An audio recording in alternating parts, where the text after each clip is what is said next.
आप सब बच्चों को एक सूचना बताया जा रहा है और आज 23 मार्च है ना। तो भारत सरकार का तुगलकी फरमान जारी हुआ है कि आप सब बच्चों का विद्यालय फिर बंद किया जा रहा है क्योंकि कोरोना बढ़ रहा है। शांत रहिए कि आपका विद्यालय आज से 31 मार्च तक विद्यालय बंद रहेगा, ठीक है। और आप सब लोगों को बताना चाहेंगे कि यही काम पिछले साल भी हुआ था कि एक हफ्ते के लिए लॉकडाउन किया जाएगा जब आपका एनुअल एग्जाम चल रहा था, और तब से लेके पूरा साल जो था वो विद्यालय बंद हो गया, जिससे आपकी पढ़ाई बहुत ज्यादा नुकसान हुआ। और इस साल जब विद्यालय खुला, आपने किताब कॉपी अपना सारा व्यवस्था कर लिया, तब हमारे तुगलकी फरमान जो हमारे सरकार हैं वो अब आदेश कर दिए कि अब फिर जो है कि ये विद्यालय फिर बंद होगा।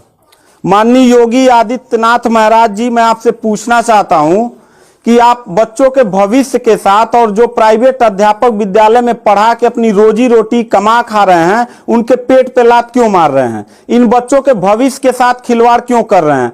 ठीक है, कोरोना अगर बढ़ रहा है, विद्यालय बंद था, पूरे साल में किसी एक अध्यापक ने, किसी एक प्रबंधक ने कभी भी विद्यालय खोलने के लिए कोई धरना प्रदर्शन नहीं किया और हम लोगों ने पूरा सपोर्ट किया। लेकिन बीच में अगर कोरोना फैल रहा है तो मैं आपसे पूछना चाहूंगा कि जब गोरखपुर महोत्सव आप करा रहे थे तब कोरोना फैल नहीं रहा था। जब आप आके यहाँ पे इलाहाबाद के प्रयागराज में कुंभ का मेला लगवा रहे थे तब कोरोना नहीं फैल रहा था, जहां पे करोड़ों लोग स्नान करने गए। और अभी हरिद्वार में महाकुंभ का आयोजन आप करवा रहे हैं तब कोरोना नहीं फैल रहा है। बिहार में चुनाव हो रहा है तब कोरोना नहीं फैल रहा है। और विद्यालय जो बच्चों का सबसे देश की रीढ़ की हड्डी होते हैं, जिनकी बुनियादी शिक्षा, प्रारंभिक शिक्षा आप बिल्कुल बर्बाद कर दिए हैं पिछले 2 साल से, और अब जाके फिर लॉकडाउन आप लगा रहे हैं। तो आपसे पूछना चाहेंगे कि बच्चों के भविष्य के साथ आप मैच क्यों खेल रहे हैं?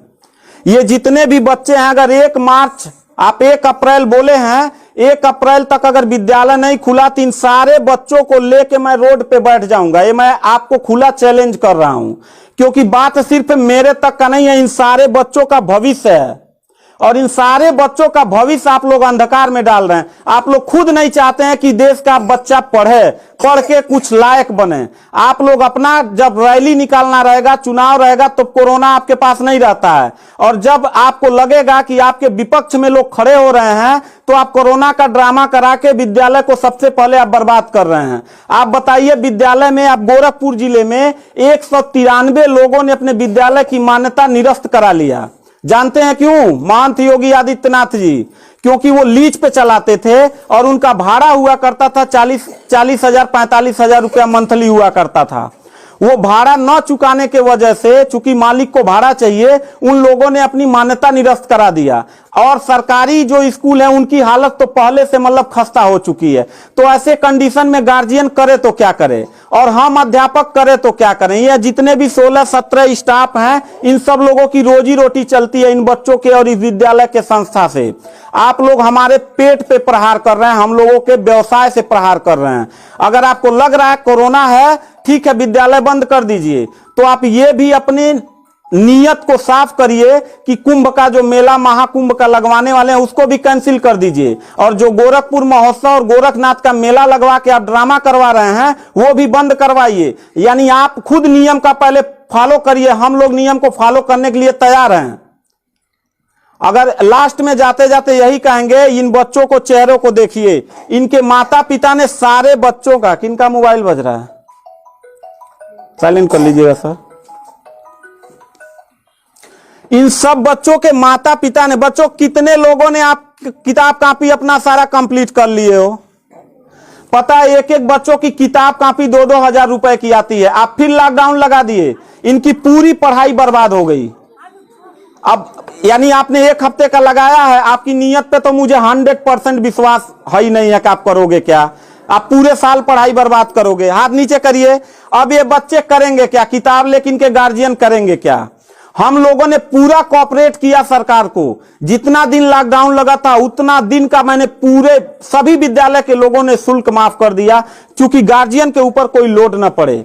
हम लोगों ने टीचरों को पेमेंट नहीं किया, क्योंकि हम लोगों ने जब फीस नहीं लिया तो पेमेंट कहां से करें।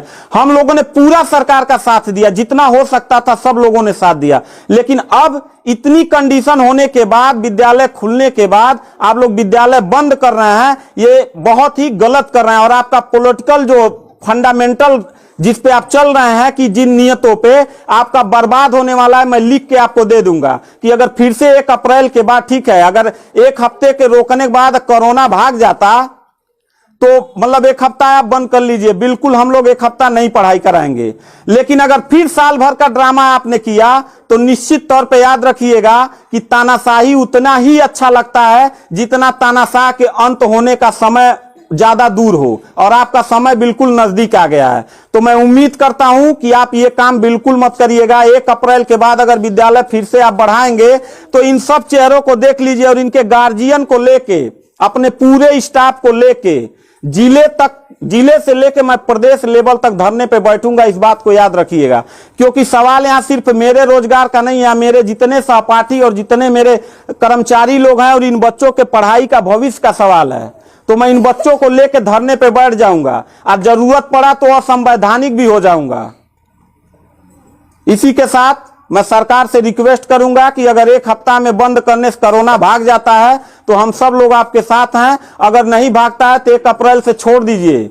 हम लोगों को कोरोना होगा, मरेंगे, क्या करेंगे वो हम लोगों की रिस्पांसिबिलिटी है। आपको इतना चिंता करने की जरूरत नहीं है, क्योंकि कोरोना में लॉकडाउन लगाने के बाद खाना हम ही लोग पहुंचाएंगे, लोगों के आने जाने की व्यवस्था हम ही लोग करेंगे, उनके दवा दारू की व्यवस्था हम ही लोग करेंगे। आप सिर्फ ड्रामा करेंगे, सिर्फ थरिया पिटवाएंगे और मोमबत्ती जलवाएंगे, इससे ज्यादा तो आपकी कुछ औकात है ही नहीं है।